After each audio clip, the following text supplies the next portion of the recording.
Because to base somebody's Christianity on which imperfect human they voted for in the latest election has to be one of the dumbest things I've ever heard in my life. Somebody actually told me to my face that you cannot be a Christian and vote for a candidate from the Democrat Party.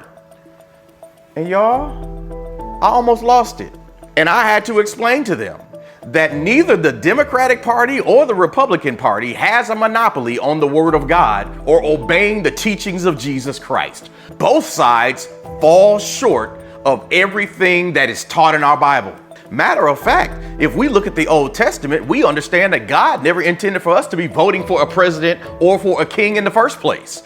His goal with the children of Israel was to be their king. But they began begging to have a king just like everybody else had. And finally, God said, I'm going to give you what you're asking for.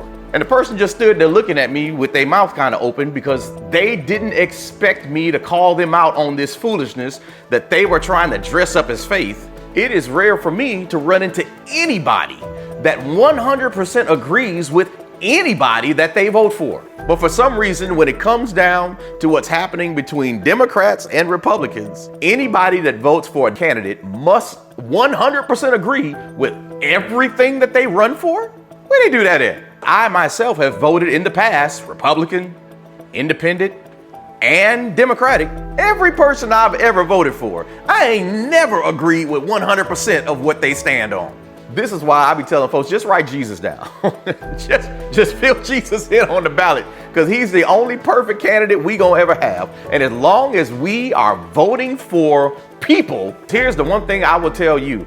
I'm going to judge you and your Christianity based on the fruit that your tree bears, which is what Jesus told me to do, not based on the ballot that you put in that box.